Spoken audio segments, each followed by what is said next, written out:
Our Montana volunteer firefighters spend a lot of their own money gearing up for the job. In fact, boots by themselves can cost as much as $600. And that's why there's a push to sell these. It's a brand new calendar that'll benefit volunteers. And you'll find on the back a familiar face that's helping in the effort.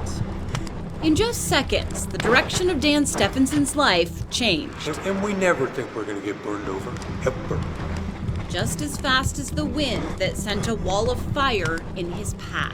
That was the last thing I ever thought of. So it was a big deal. But now, a year later, being home is amazing.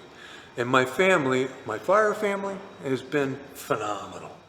The more I hear Dan's story, the more I admire him and I admire firefighters. The first time I heard it, I cried. When AJ met Dan, it was because of this, through an effort to get these calendars in the hands of every single person they could. It's all part of the work of MSUB students tasked with coming up with a commercial through a class project to sell them and benefit Yellowstone County volunteers. And here's why. Because without it, they won't survive a fire. Dan's equipment saved his life, although now torn and charred. 65% of Yellowstone County is volunteer firefighters. And they're usually the last to be funded because you don't see them often. It means that many times volunteers are fighting fires without the proper gear they need.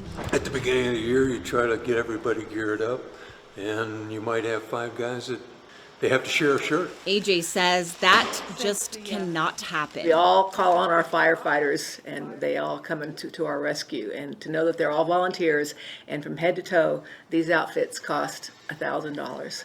And some of them are out there in blue jeans. Dan isn't quite back on the job just yet. In fact, he is still healing. I was almost all done, and then they dragged me to Salt Lake to regraft.